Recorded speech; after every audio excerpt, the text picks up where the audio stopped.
halls of West Virginia resound with the sound of Golden Blue football.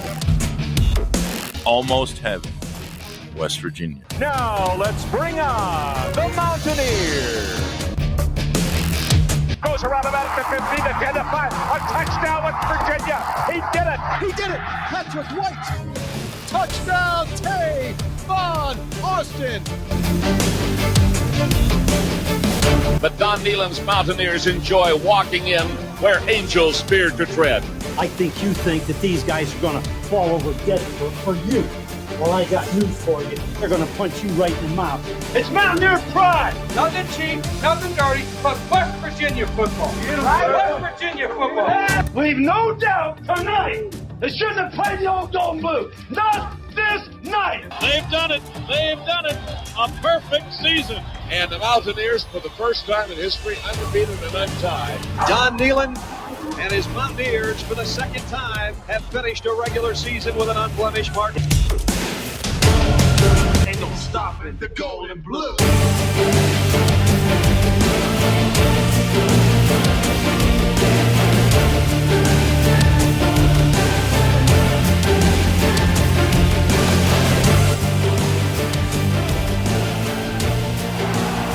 And now recorded from the CRW studios in Almost Heaven, West Virginia, it's the Country Roads webcast with your host, Jorden Cruz. What's going on, Mountaineer Nation? Welcome into episode 197 of the CRW podcast, here to recap a West Virginia Mountaineer victory. And joining me to help me do that, as always, my co-host, Steven. What's going on, everybody? Steven, man, how the turntables turned from last week to this week. You know, we were complaining, we were upset. West Virginia loses a lead, a 10-point lead with less than 5 minutes to go in the backyard brawl. And then we turn around this week and we come back from down 11 with less than 5 minutes to go in this game. Really just a big wave of emotions involved in this 32-28 win over Kansas. But at the end of it, West Virginia, of course, starts Big 12 play 1-0. That's the most important thing. But, just kind of open this up. I guess take me through your range of emotions on Saturday from, the way that the first three quarters went, get the rain delay, then West Virginia comes back out. Kansas puts another one into the end zone, goes up 11. West Virginia's down by 11 with, I think it was 3 minutes and 30 seconds left, and then they really kick it into high gear. This team keeps fighting. They show their resiliency. They show who they are when their backs are against the wall, not only to come out and win the game, but to do it in the fashion that they did. So just kind of what was your range of emotions going throughout the day on Saturday, ultimately ending up in a Mountaineer win? To be honest with you, well, first of all, I want to say it's massive, and I mean massive, that they were able to pull out the W and show that kind of resiliency to do so. But for the most part of the game, there was still a lot of things that I seen that were glaring issues that were that I think are going to be negatives moving forward. But with that being said, I really do want to give them the credit that they deserve. But earlier on, I didn't, with the way that our defense was playing, I didn't know that we were really going to be able to have a shot late in that game. But Garrett Green did what Garrett Green does, and was able to pull that out for us. Yeah, man, he's so good in winning time. We've talked about that a lot, how good he is in those 2-minute drills. You think of all last season, he did it a ton to end halves, to end games, and then this year comes back, does it again. He's one of the best 2-minute drill quarterbacks in all of college football, I think, and he really put the team on his back there to end the game for sure. Got to shout out Garrett Green for that performance. Saved the season, may have saved some people's jobs, and, really kept West Virginia's goal of, competing for a Big 12 title alive for now. And, one thing that we talked about was this 5-game stretch to start Big 12 play was really going to tell a lot about this team, and, may have been a little bit tumultuous throughout the game. I'm sure there were points we were both upset with the way things were going, but hey, through that 5-game stretch at the start of it, we're 1-0 at least. So that's what matters at the end of the day, I guess. Yeah. Huge difference between 1-3 and 2-2. Yes. Like we stated in the pregame show, this was an absolute must win, really for either squad, for the way that you think the rest of your season is going to go. And I do want to give credit where it's due on our defense. I think that we've done a really good job of getting pressure on the quarterback in all of the games that we've played so far this season. I think where the issue lies is if we can actually tackle him once we get there, Right. and that's where it's really hurt us over the length of the last 3 games. But on Saturday, really seemed to do well at getting to Jalen Daniels and then, getting him down on the ground once we got to him. Obviously the most memorable play, I guess, of the game for the defense will probably be the play from Tyron Bradley and stripping Jalen Daniels and sealing the game for us. But yeah, that was impressive. TJ Jackson once again showed that he was a dog, and that was not just a one-hit wonder of a game. Sean Martin, I thought, had a very impressive game. Yeah, Sean Martin with the big tackle there on that 3-and-out when we really needed it there on their 3rd and short. That was a big play. Yeah, absolutely huge, absolutely massive. Yeah, there was a lot of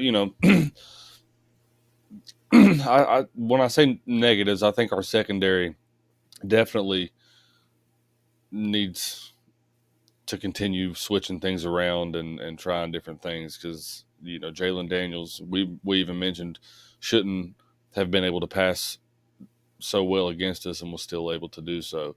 But it's if we can compensate by actually getting the quarterback down once we get back there like we did on Saturday, I think we may actually win a few more games in the Big 12. But hey, like I said, 10-2 still alive. That's right.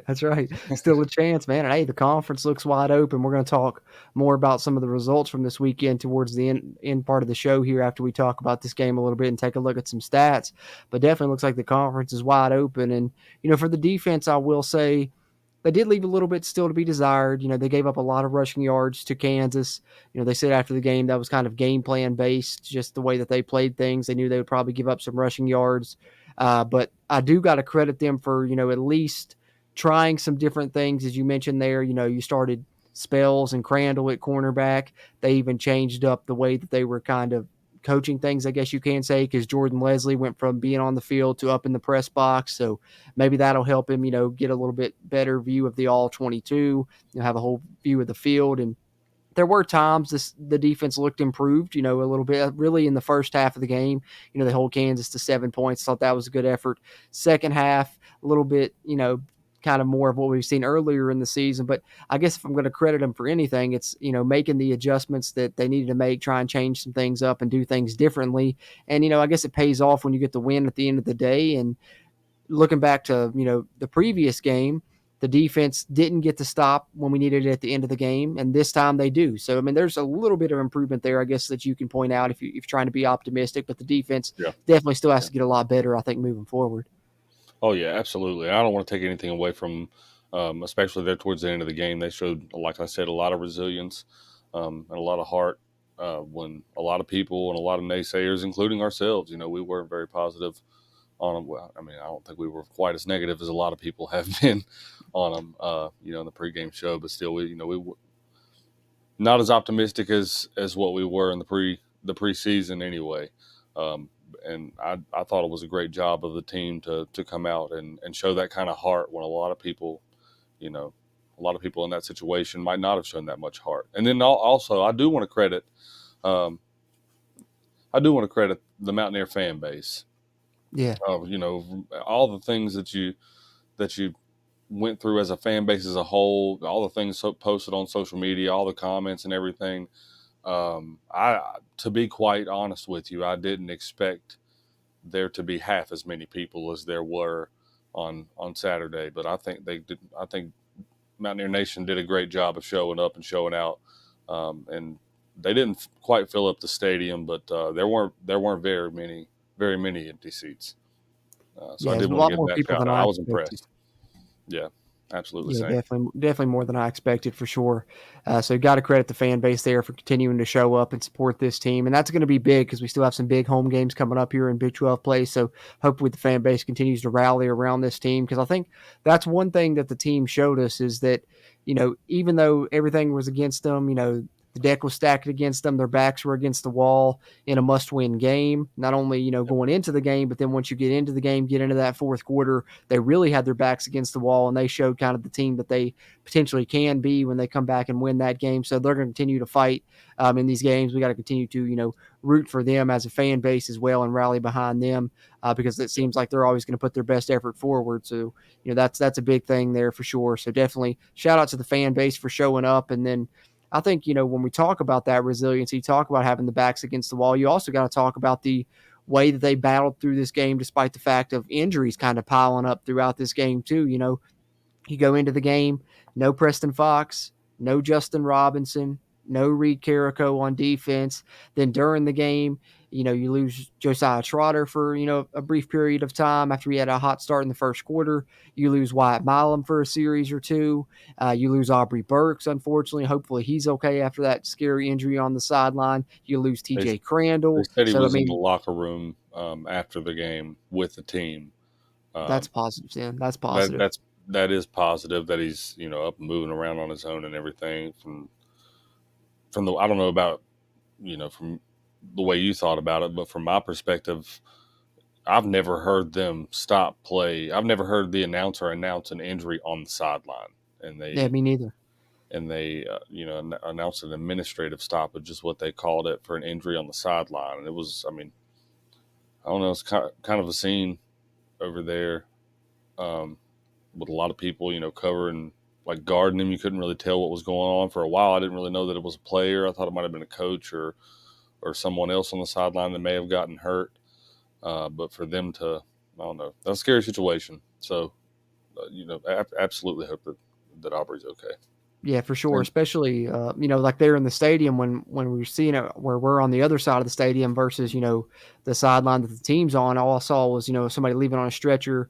Couldn't quite tell who it was, but luckily we were able to find out later. And then it immediately brought me back to, last year when he had the scary injury against TCU. And I was wondering if it was, lingering effects from that or if he had, redone something similar, because they were saying it was maybe a back. So glad to hear that he did make it back with the team. And so hopefully he'll be able to contribute moving forward, because we're going to need him, because that put us into a weird spot because we already didn't have Preston Fox, which meant that Rodney Gallagher was playing on offense. So, typically throughout this season when Aubrey Burks hadn't been on the field, that would be Rodney Gallagher, coming in there. But where he wasn't, playing on defense in this game, then you had to shift things around. You had to move Aiden Garnes there to kind of play that nickel spot, kind of the spear spot there once Aubrey was gone, which changed the defense up a little bit. And I think that's another reason that Kansas was able to run the ball a little bit because, Aubrey's a little bit more physical, but a little bit better in the run. Aiden Garnes not quite as big, not quite as physical. So it really changed up the way that you had to scheme things up, I think, then moving forward. We saw, other guys play on the outside corner, Garnett Hollis, who got banged up for a second in this game as well. I think TJ Crandall never did return after he was injured on that punt play. So a lot of injuries piled up for West Virginia, but they still, had that next man up mentality and was able to, get the win despite all that. But hopefully, I think the bye week, coming up this week is coming at the perfect time for us to hopefully get a lot of these guys back before we get back into Big 12 play with a tough road contest there in Stillwater. So, that's the one silver lining, is that we do have a bye week now, and hopefully we can get a lot of these guys healthy. Yeah, couldn't have came at a better time. And kind of weird how it works, and ironic how it works. How not that we were the most healthy team moving into this game, but even after this game, especially because I think you had like you just mentioned, you had a handful of injuries just from Saturday that you got to deal with going into this bye week that you hope don't really kind of linger past that. But like you said, you got a tough battle down in Stillwater after the bye week, and then it doesn't get much easier after that. I know Kansas State didn't look that impressive last night, but they still, that's still going to be a tough team to deal with moving forward as well. So yeah, still going to be and Cincinnati as well. Cincinnati might be no pushover moving forward down the line also. So the rest of this Big 12 schedule is really going to be a lot more games, just like you've seen them on Saturday. Very close games. I think one thing that you're really seeing more that's really obvious in the game of college football right now is that more so this year than I can remember in recent years anyway, that like these types of comebacks are going to be very popular moving forward. And I think that the reason being is that 2-minute warning plays a Yeah. lot of effect into that. I was listening to Greg Hunter, and he was saying that you have the 2-minute warning, but different than the pros. You actually have the clock stoppage on every first down until they set the ball. Yep, that's true. So I think that with all of those factors in play, if it's in the realm of like a 15-point ball game, 16-point ball game, don't be shocked if you see a lot more of these moving forward throughout the entirety of college football, not just for West Virginia games. Yeah, it's never over till it's over, and we here throughout Mountaineer Nation can certainly attest to that. In back-to-back weeks, it biting us once, and then us coming out on the winning side on the more positive end of it this week, which is great because, like you said, it was a must-win situation. So was glad to see that, and it probably will be more prevalent moving forward throughout college football. You've seen several comebacks in recent weeks already just to begin this season for sure. But, we've talked a little bit about the defense. Talk a little bit about the offense here, and then we'll get into some stats from the game. But offensively, I think obviously Hudson Clement, great game, may have established himself as that alpha receiver we've been talking about and been looking for.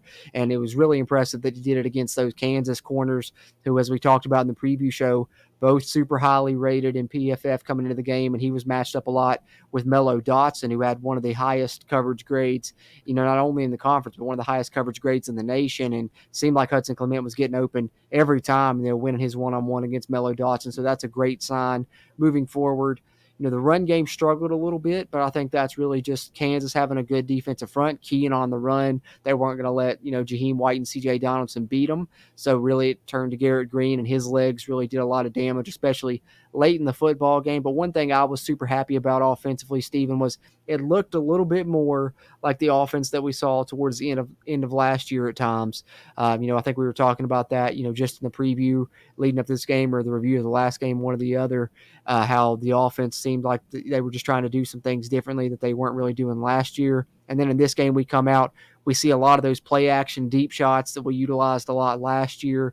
We saw some designed runs for Garrett Green. We saw Garrett Green get out of the pocket and make plays with his legs scrambling, which he hadn't done a lot this year. So, overall, I was actually pleased with the way that the game was called by Neil Brown, that the offense that we put on the field, especially there in the late portion of the game when we talked about going into that 2-minute drill where we really thrive. But I think that overall the offense looked a little bit more like what I was expecting it to see coming into this year. And, if we can continue to score, 30 plus points, I think we're going to be in good shape to be in a lot of these close games that we're talking about, these one-score games, and give ourselves a chance to win them. Yeah, absolutely. And I think one thing that's very obvious to me is that the offense looks a lot better when you allow Garrett Green to, like I said, be Garrett Green. Yep. At times this year we've talked about how they tried to make him a drop back passer. They go to the running games look good a lot more in previous games than it did on Saturday, in my opinion. I think that it could have looked a little bit better besides, what Gigi did. But to me, I think the offense just does better as a whole. It's a lot, you have, whenever Gigi's allowed to get out in open space and be the runner that he is, make defenders miss. I think that he showed that time and time again. That's what he adds and brings to this offense that makes it so dynamic and so explosive at times. That's not taking anything away from anybody else. Like I said, Jaheim and CJ, they're great in their own respect, but I don't know. I think whenever that is when Gigi's our leading rusher, that just seems like the common denominator on or not, maybe not the leading rusher, but the most explosive rusher. Yeah, I guess it should say. That just always seems to be the games that we're able to win, especially the games that end up like this. And throughout the stretch of the, like you talked about last season, whenever the offense seemed like it was, really finding itself and finding the chemistry down the stretch, that's what really will seem to be getting better to me was Gigi, finding himself and knowing when to run. It almost looked at times like he knew when he was going to run before the play was even called. I don't mean that in a sense of like he decided before the play was, snapped. I just mean that in like his decision making just seemed to be like getting quicker and quicker throughout the season. And then Yeah. this year, He wasn't going to be denied, especially on those right. last few drives. He was going to make the play, whatever it took. And then this year, like they've just these first 3 games, I think he hasn't really seemed like himself. And yesterday, it really seemed like he was himself. Yeah, I agree. That was one of the first times this season that I felt like that I felt like, okay, that's a little bit more of the GG we were expecting to see coming into this year. Just getting out there making plays, being a winner like he has been since he's really, been the quarterback of this team. And that's, something Neil Brown said. I saw the video of it afterwards because, of course, being at the game, we didn't get to hear the TV broadcast. But, when they interviewed him on the TV broadcast, talking about Neil Brown after the game, and they asked him, how were you able to pull this off in the late scenario of this game that you did, to pull off this win. His answer was, we have Garrett Green and they don't. And, that's kind of the team that we need to be to win games, is just let Garrett be Garrett and let him go out there and make plays. And he'll get us some wins if we do that. Absolutely. And don't want this to mean, to in any way be a shot at Neil Brown, but, you obviously see that and you understand that. So what is it that you've seen throughout the offseason that made you think that you needed to change up whatever it was about his game? That's a good point. That, you know what I mean? Like, it's like the old adage, it's like if it's not broken, don't fix it. You know what I mean? Right. Like, let him do what he does best, and, he'll find a way to win you that football game. I mean, as harsh as everything's been in this earlier part of the year, there's still a lot of football left to be played, a lot of room left to have a very positive season. I jokingly say 10-2. If I'm being quite honest, I think that the Big 12 championship is something that's just not attainable for WVU this year with the defense that we have. But there's still a lot of a good that could be had from this season. Yeah, you definitely would have to see some vast improvements on that defensive side of the ball for that to become, anywhere near reality, I think. But hey, you never know. Crazier things have happened. We'll see what happens, and we're gonna cheer for it the whole way at least, and let the chips fall where they may, as they say. So we'll see what happens with it. But starting off 1-0, all good things right now to this point. And speaking of good things, there may be no better thing than we can tell you about, of course, than Magic Mind, something that we're always trying to let you know about here on the Country Roads webcast. And, driving up to the game yesterday, driving back, it's a long drive here from Mercer County, about 3.5 hours or so. You would think that I'd probably be a little bit tired, coming home from that. But really, with the Magic Mind in tow, taking it daily, continuing to reap the benefits of it, it had me, alert, ready. I even came home after the game. Once I got home from that drive, did some dishes in the kitchen because, Magic Mind will help you in that way. It'll just keep you going no matter what you got to do each day. It'll help you attack any tasks that you have there. And also, of course, it's great not only for your caffeine intake. You can still have your coffee. It doesn't replace your coffee. You can have it with it, and it just helps those benefits last you throughout the day, which is one thing that I've noticed since I've been taking it, and I'm sure that it can help you out as well. And it's also, good for you with its all natural ingredients that have been tested by doctors. We can't recommend it enough here at the Country Roads webcast, especially when you add in the fact that you can get the discount from us here using our special code CountryLT20 at checkout, where you'll get 48% off your first subscription or 20% off a one-time purchase. Just head to magicmind.com/countrylt and use the code CountryLT20 at checkout to try your mental performance shot. And can't recommend it enough, guys. Get you some Magic Mind. Your mind will thank you for it. Having said that, Steven, talked a little bit about our thoughts from the game. We're going to get into some numbers, and then we'll take a look around the Big 12. But any other thing you want to touch on here before we take a look at some stats from the game? I just want to say once again, shout out to the fan base. Shout out to all the guys on the offense and defense that were able to pull out the W when it was probably really easy to give up. Not only before the game, but probably during the game with another weather delay. A lot of the fans left, including myself. I'll have to throw myself under the bus here. I did leave, but it was mainly just to get to get back in town in time so that my papa wasn't, getting in bed late. No, So I get that. I get that. did listen to 100%. the last game by Tony, last part of the game by Tony, but that was enjoyable. I Yeah. haven't got to do that in a long time. Well, it takes me back to another game me and you were at together where we sometimes we get a little bit superstitious, and me and you were in the concourse at one point watching on the TVs out there, and we started coming back. So we was like, well, we got to stay here and watch it because if we move back into the stadium, our luck's right here. So to me that just means changing up your setting, getting into the car, listening on the radio, change the fortune of the team. There you go. That's what did it, man. So thank you for the win, Steven. Hey, you're welcome, man. I'm doing my part. I'm just doing what That's I can. right.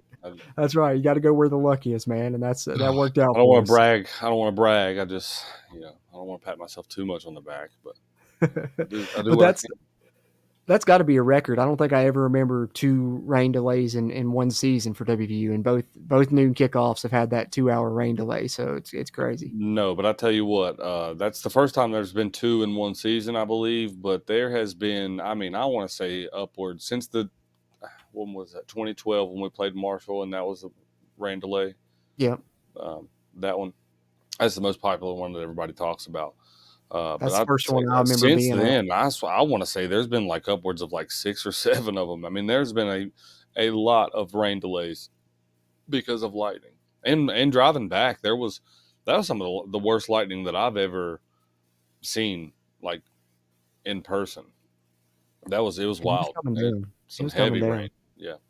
Hopefully everybody made it safe driving back. Yeah, hope so. Hope so indeed. And like you said, it's been a ton lately. 3 in the last 2 years now. So yeah, definitely more so than I can ever remember. But hopefully that's the last one we have to deal with this year. I think it would be unprecedented to have a third one. Fingers crossed we don't. But hey, at least this time, that worked out better for us too. The first rain delay didn't go in our favor after that. This time it did. So, we're learning. We're learning from our mistakes. Lose a game in the last 5 minutes, win a game in the last 5 minutes, lose a game after a rain delay, win a game after a rain delay. So, hey, this team's, they're evolving. They're continuing to grow, right? That's what we can say, I guess. That's all you can ask for is growth, right? That's right. That's right. Hopefully they continue to improve and continue their winning ways that they've now got back on, the winning track here and done it at the important time. Conference play, very important this year in 2024, and West Virginia is 1-0 in the Big 12. So having said that, let's take a look at some stats from the game here, Steven. We'll talk a little bit about these numbers, and then we'll name our players of the game on each side of the ball, and then we'll take a look at the rest of the conference's action from Week 4. But West Virginia comes out with a 32-28 victory over Kansas to move to 2-2 overall, 1-0 in Big 12. Kansas falls to 0-1 in the conference, 1-3 overall. First downs, Kansas actually had 25 to West Virginia's 23. Third down efficiency, very similar. Kansas was 6 of 13, West Virginia 7 of 13. Both teams 100% on fourth down, actually. Kansas 2 of 2, West Virginia 1 of 1. West Virginia with the slight edge in total yardage, 444 to Kansas's 432. They do a better job, as far as numbers are concerned in pass defense. We'd given up, back-to-back 300-yard passers. Drew Aller had 200 plus. They do hold Jalen Daniels under 200 yards passing, 184 yards for Kansas. West Virginia with nearly 300 of their own, though, with 295. And then we go down here to the rushing numbers. This is where Kansas had a distinct advantage in the game. Actually, we mentioned West Virginia struggling to run the ball a little bit in this game, especially with their running backs. Hopefully that's something that doesn't become a trend moving forward. But Kansas runs for 248, West Virginia with 149. Penalties, 5 for 42 yards for Kansas. West Virginia had 3 for 20 yards. The turnover battle, I said this would be a big thing going into the game. Probably a key would be to try and win this. West Virginia didn't win it, but they didn't lose it. 2-2 comes out even there. And, the important thing there was West Virginia finally, forces some turnovers. You talked about the big strip fumble to end the game. And then, of course, had the interception earlier in the game as well, their first interception of the season. So that was big. And then time of possession, Kansas wins that battle, 36 minutes to 23 for West Virginia. Steven, when we look at these team stats, what really stands out to you here? Really 2 things. One, great job by the defense to finally, they were the last team in the Big 12 to not have an interception. They finally get that taken care of, so good job on them for doing that. Then another thing, it is quite amazing what 1 week of a difference and a different set of referees will do for you in the penalty department. Yeah. I think it's I think it's obvious how 3 penalties for 20 yards is all WVU got after what was had. And I'm not trying to harp on spilt milk or anything, but I'm just saying, like, when are we going to, as the NCAA, as a as an organization, when are they going to look at that, or when is the Big 12 conference or whoever it may be that is in charge of that kind of shit? I'm sorry, for lack of a better way to Nah, put it that. is what I it mean, is. man, oh man, that's simultaneously satisfying that West Virginia, did that well in that department of things, or that area of things in the penalty department, but also very frustrating Yeah. because yeah.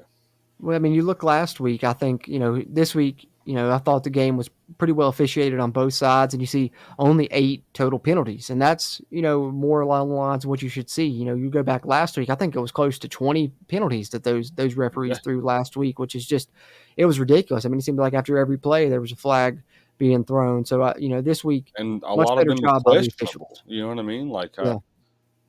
Yeah. Yeah, I agree. Much better officiated game this time. The game had a lot better flow to it. Just felt better all around, and not just because West Virginia won, but just in general, much more entertaining game to watch when it wasn't being stopped every, 5 seconds for a penalty. So I agree with you there on that one. But there's the team stats there for the Mountaineers and the Jayhawks there in this one. Let's take a look at the individual numbers here, especially for West Virginia here on this side. We mentioned Garrett Green, his great performance, his clutch performance to, wind up getting West Virginia the win. He goes 15 of 30 for 295 yards, 2 touchdowns, does throw 2 interceptions, but at least one of those he was being hit as he threw. He had Traylon Ray on what probably could have been a touchdown, at least another deep ball, but he got hit as he threw. So that was the second one. Not so much his fault, but nonetheless, he does get the 2 interceptions. Rushing wise, as we mentioned, Garrett Green, the leading rusher for the Mountaineers on the day, 17 carries, 87 yards, and a touchdown. C.J. Donaldson, 6 carries, 38 yards. Jaheim White, 6 carries, 15 yards, and a touchdown. Rodney Gallagher, 2 carries for 12 yards. The receiving department, like we said, Hudson Clement with his breakout performance of 2024 thus far. Hopefully it's just a sign of things to come for him. 7 catches, 150 yards. Traylon Ray got loose on a couple of deep balls, 2 catches for 70 yards. Rodney Gallagher, probably should have mentioned him earlier, but let it slip my mind. A lot to talk about with this game. 2 catches, 41 yards, and of course, the 1 touchdown, the game-winning touchdown on his first career touchdown as a Mountaineer. Big stuff there from Rodney. Thought he stood out in this game offensively. 2 catches, 18 yards, and a touchdown for Cole Taylor. 2 catches for 16 yards for Jaheim White there. So looking at the offensive numbers there, Steven, who would you name as your player of the game on the offensive side for the Mountaineers this week? For player of the game, I think you obviously got to go with Garrett Green. I mean, you can make a runner-up, and you probably will go. I won't take it away from you. I won't even mention the name because I know who you're going to go with. But I think Garrett Green has, for me, you have to go with him. But also, I do want to give a shout out to Cole Taylor. Also, I thought for most of the day, I was wondering to myself, why haven't we seen a lot of Cole Taylor? Why hasn't he been thrown into the mix? And then after the weather delay, they come out and they hit him, obviously for the touchdown. But before that, he made a pretty big grab to set them up for the touchdown in the red zone. So also to Cole Taylor, like I said, I'm not going to mention the guy that you're going to take. So I'll let you go ahead and give your play of the game.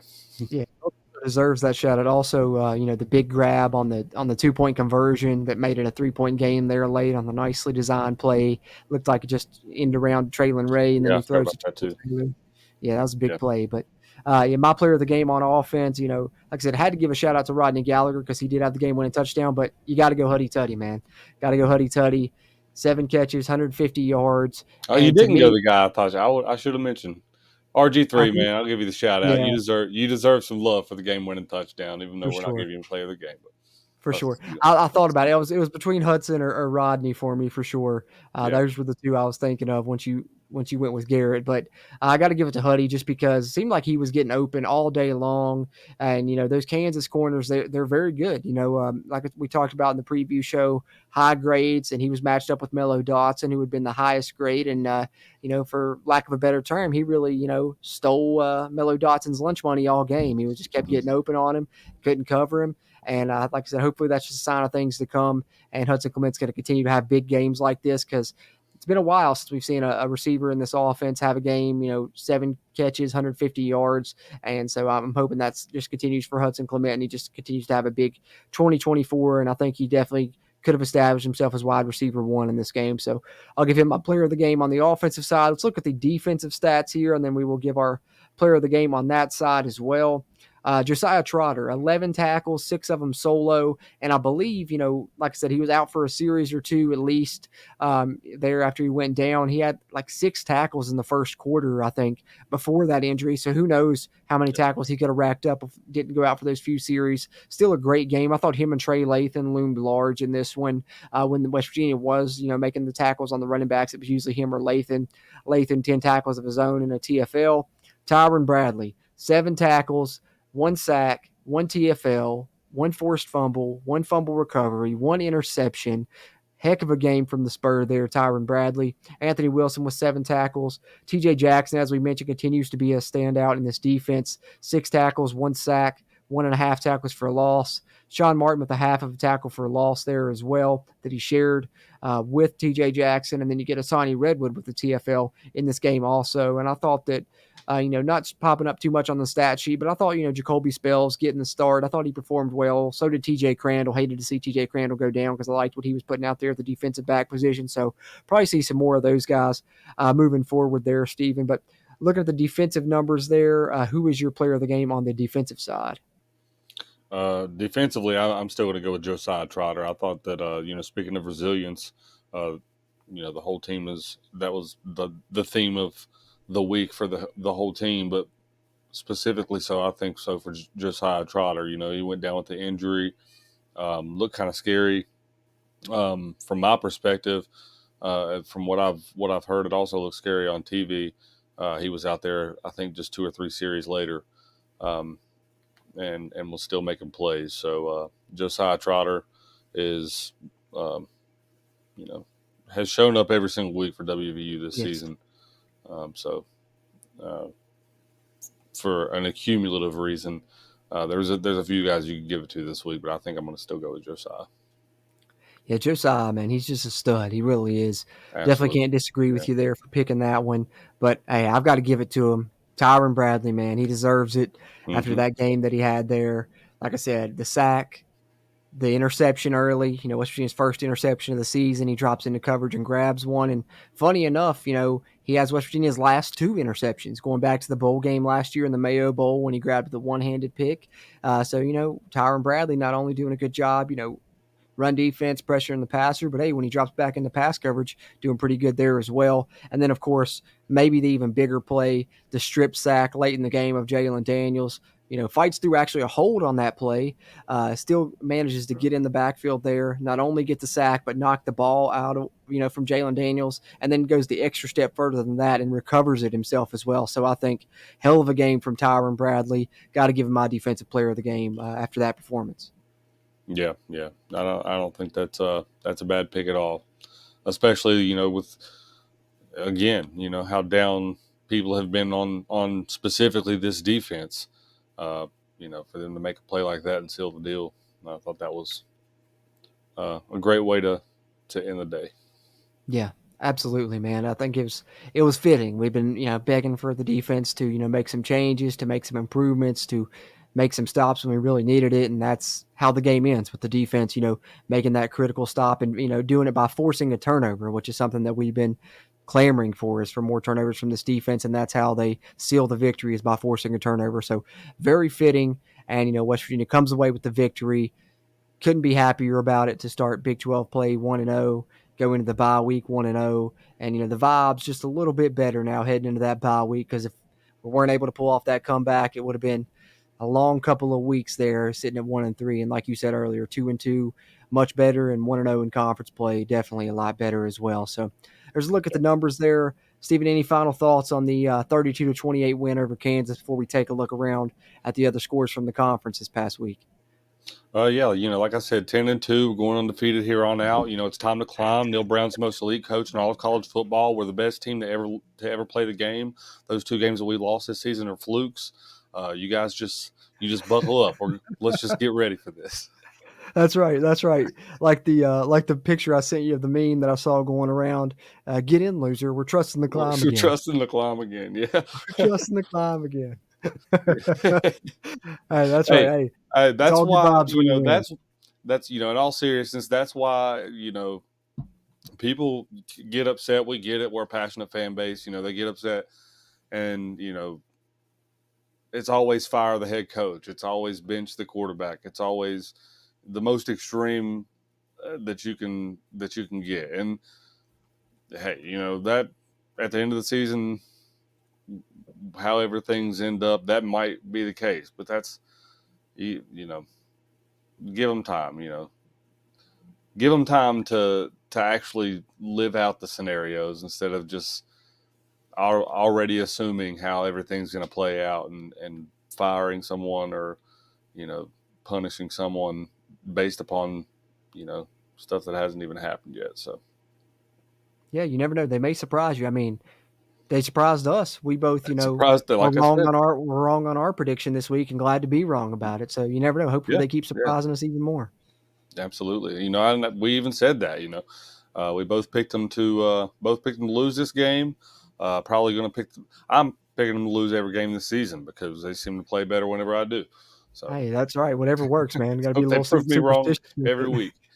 Yeah, we'll come on here on these review shows and eat crow if it means we're winning games. That's fine with me. Hell yeah. To me, it's not eating crow. To me, I'm doing my part. That's that's right. That's right. We're gonna keep it going. If me picking them to lose makes them win, that's what I'll do every single week.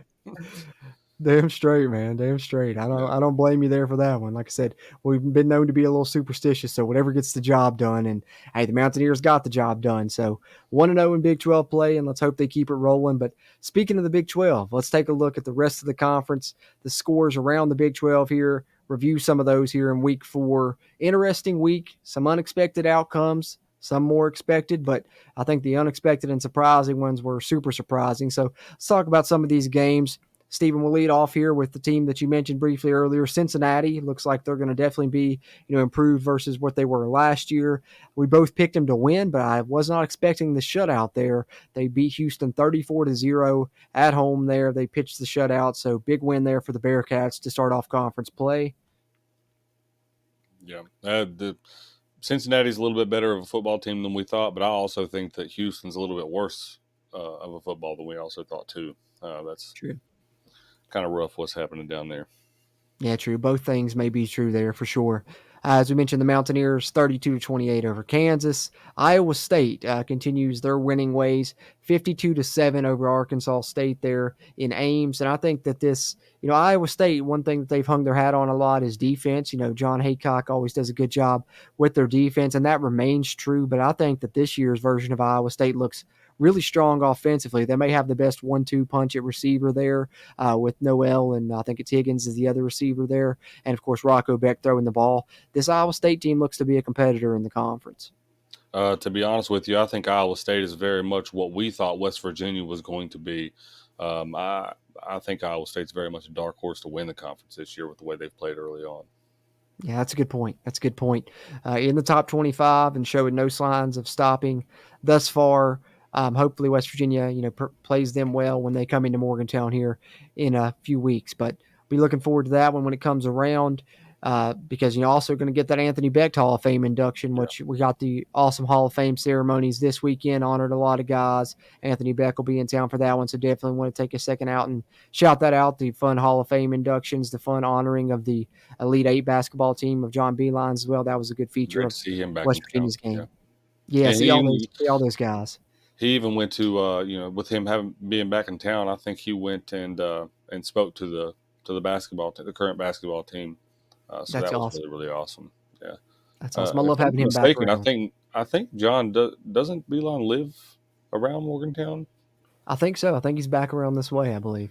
I think he moved back to Morgantown after everything in Cleveland. So that's awesome. I love that he came back.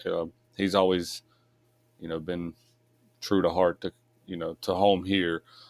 Even when he left and went to Michigan, I don't think there was any malice on either side of that. So yeah, I always love having him back in town, and it was a great reception for him whenever they announced him.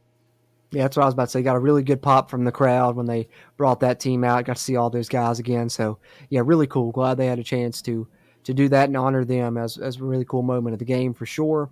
Moving on here with the Big 12, Texas Tech. Close game there. Arizona State. Has been a surprise early on, and they battle Texas Tech in Lubbock. Their Texas Tech plays a lot better in Lubbock under Joey McGuire, a lot better at home, and they managed to sneak out the win there, 30-22 over Arizona State. And then we have what was our game of the week this week in our picks.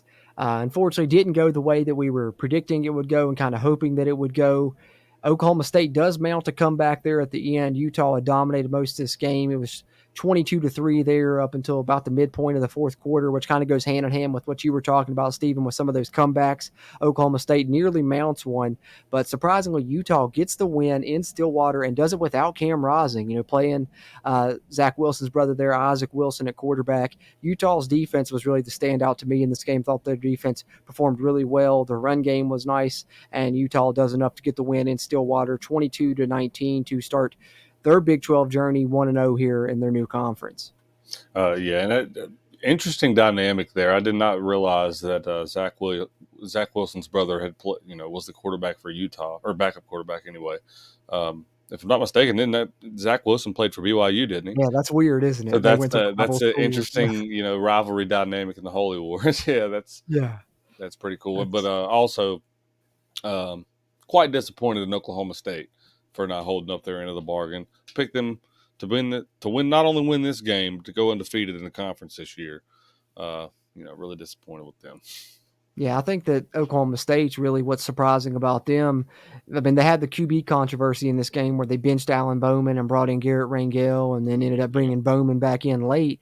But what's really surprising, I think, about Oklahoma State and kind of holding them back is for some reason their run game is just not getting going, which obviously, people are going to key on Ollie Gordon. I think he hasn't hit 50 yards rushing in 3 consecutive games now, but it's just very surprising because they have their entire offensive line back. They had a lot of returning starters, one of the highest amount in the nation, including all 5 of their starters returning on the offensive line. So it's really peculiar that they haven't been able to get that run game going, but if they don't get it corrected, it's going to be a struggle for them moving forward, but hopefully they'll be able to get that thing in gear and Oklahoma State will bounce back. Like we always like to say, you can't ever count out Mike Gundy. So I'd say they'll get it. They'll right that ship.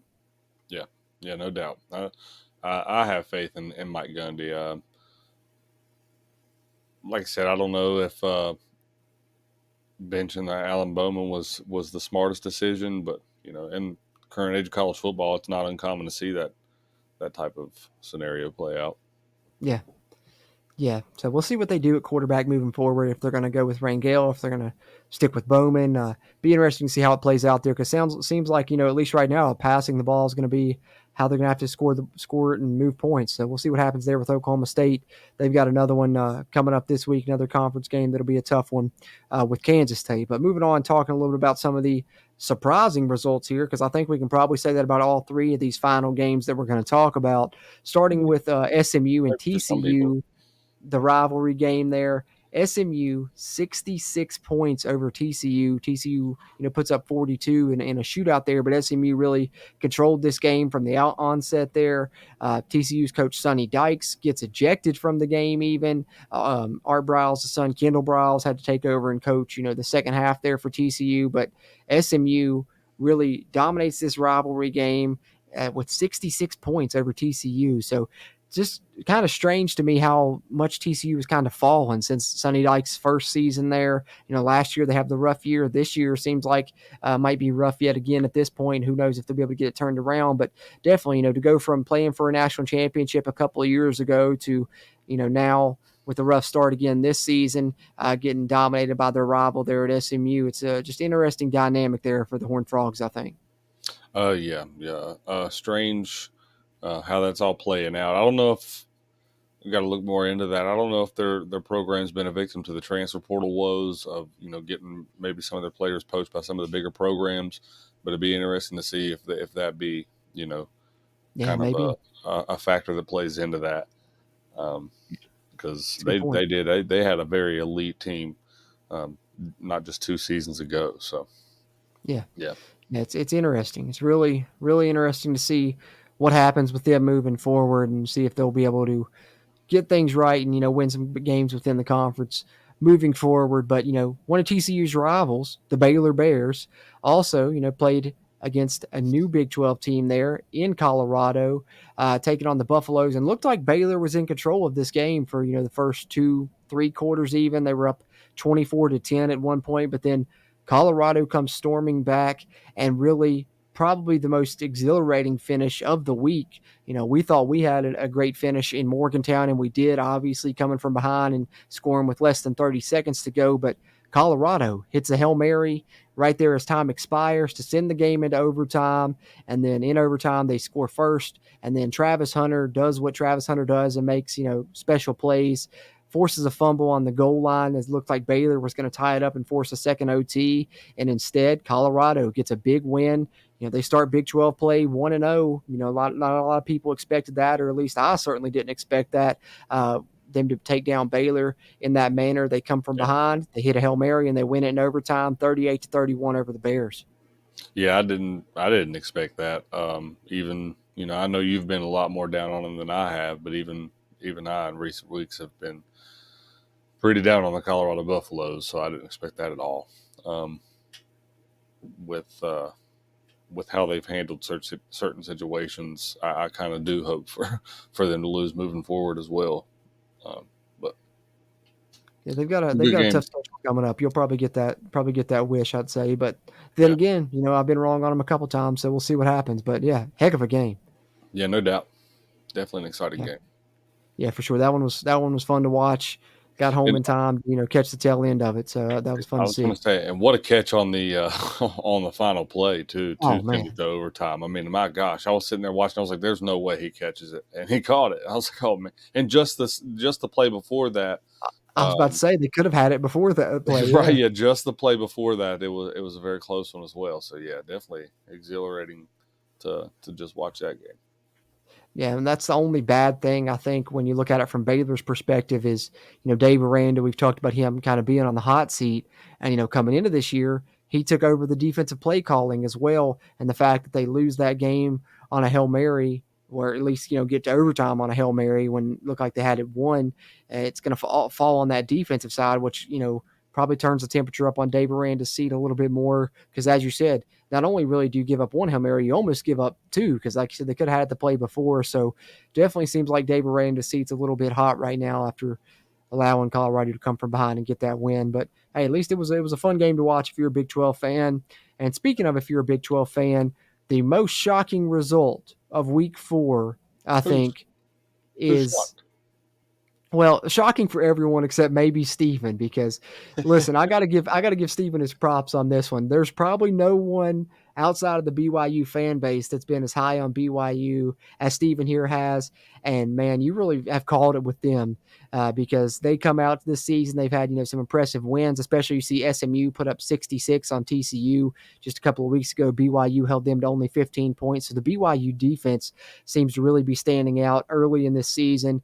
But I certainly didn't think that they would hold Kansas State's offense to only 9 points and really dominate this game basically from start to finish there in Provo, which we know probably going to be a tough place to play. But don't look now, but the BYU team may be a contender this year. We thought they'd be improved. They may be much improved. 38-9 over the Kansas State Wildcats, Steven. And I know you were excited to see that one. Oh yeah, no doubt. I was very happy to see that. And I joke, but I thought that it might have a potential to be a really close game, and BYU had potential to win this game, but in no way did I expect them to come out and dominate in the fashion that they did from start to finish and hold Avery Johnson to what they did.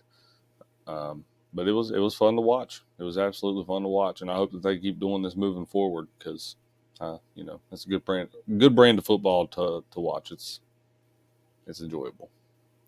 Yeah, indeed. I agree with that for sure. And I think, this week right here where we finally got, kind of the conference play rolling with a lot of interconference matchups here, definitely showed us one thing, and that's that this conference is wide open and a lot of these teams are going to end up beating up on each other. So, West Virginia, as we mentioned, it's not out of the realm of possibility if they can, just find ways to win each week.